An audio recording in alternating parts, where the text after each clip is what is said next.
In this video, I'm going to be showing you how to get True Yoru the fastest way possible.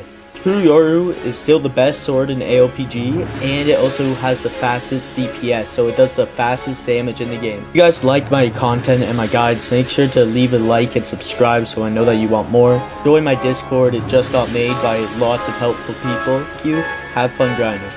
Alright, once you're in Aopg, you want to head over to the 3rd C and start grinding Pika dungeons until you're at max gems.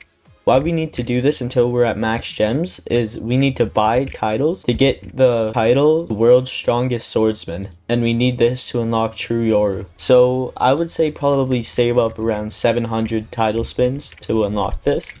It is a 1% chance, and there's many other red titles as you see. So once you save up to 700, just keep spinning until you get it. Alright, once you have the World's Strongest Swordsman title, you want to head over to Destroyed Marine HQ, then turn right to the Strongest Swordsman dungeon.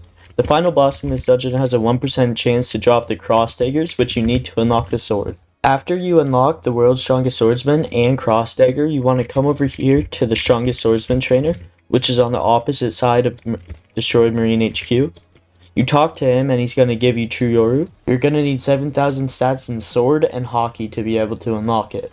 To unlock the mode, you're going to need 50k gems and 7.5k sword stats. Once you have the sword, you need to come to 1st C and to Wilderness to get the blueprint to get the mode. The reason why we need this mode is because it does 2 times damage once you use it, but it goes away after you swap onto something else.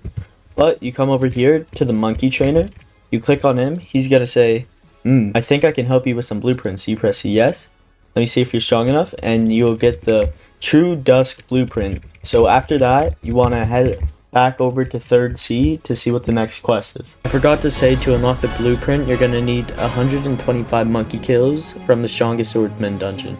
Once you're back at 3rd C, you want to go to Leopard Island and go up here all the way over there, and I'll meet you when I'm there.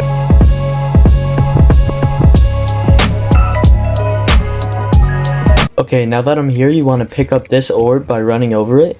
Make sure to run over it a couple times, because there's been a bug where sometimes it doesn't register that you've picked it up, so just run over it a couple times, it keeps respawning.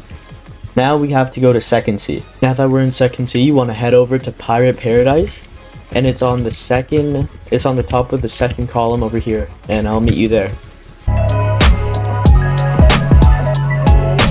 Okay, now that I'm here, we just have to run over it a couple times. If you don't know exactly where I am, it's just above Blackbeard. Now we have to head over to 1st C. Okay, now that we're back at 1st C, you want to head over to Buggy Island, and it should be under a tree somewhere this way. I'll meet you when I'm there. Alright, it's right under this tree behind the circus looking thing. So you make sure that you run over it a couple times again so it really registers. Now we have to go back and talk to the World's Strongest Swordsman trainer. Once you're in 3rd C, head over to Destroyed Marine HQ and go talk to the trainer again. And then he should give you the mode True Yoru, which is Blackblade. Okay, now it's time for the showcase. What I'm using for accessories, which is the best sword accessories, is Scaled Gauntlet, Roped Belt, Koji Pants, Pirate Hunter's Bandana, Pirate King's Shirt, and Warrior's Cape. And that will get you plus 7,500 sword stats. The best buffs in the game for sword currently is Toji Inverted Spear of Heaven, Sukuna King of Curses, Hellsing Release, Armament Hockey V4, which is also full body, Vampire Hybrid Mode, Blue Suit, and Black Blade. And Cyborg V2 is better than Shandian for sword. So we're gonna go see the M1s. Almost 1.6 billion for the M1s, which is insane given how fast it comes. Like, the combo doesn't even run out. It's not as good as other M1s like Ultimate Cyborg, Magma V3, or Gyuki, but it's still alright, just I wouldn't use it. For the first actual move, Q, 3.9, plus another 3.9 I'm pretty sure, which is 7.8, which is absolutely insane given how fast it comes back, and how big the AoE is on it.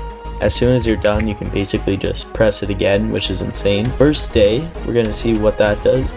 A huge AoE sword slash that does massive amounts of damage too, 8.5 billion, and it comes back instantly. Brandish, we're going to see what the R move does now. It leaps you forward while doing the most damage other than World's Strongest Slash with this sword. But the only like real problem with it is that it sends you forward, so it's hard to AFK with it. True crescent slashes is the F move that we're going to be using, and it does damage over time, then a big swinging slash at the end, which does almost 11 billion damage, and it comes back instantly.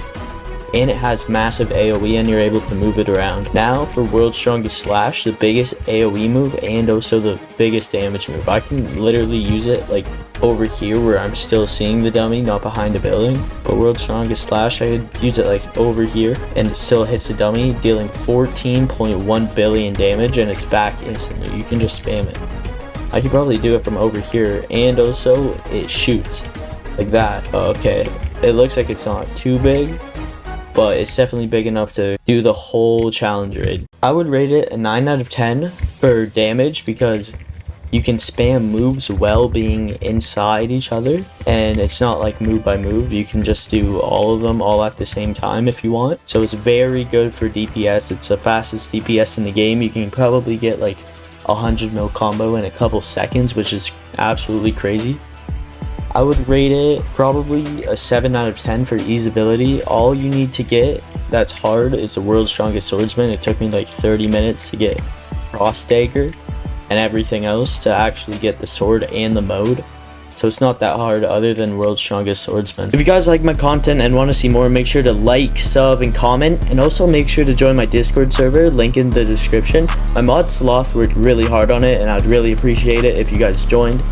It's really fun in the VCs, and it gets really funny at some point, so I really hope you guys like it. Have fun grinding, and have a good day.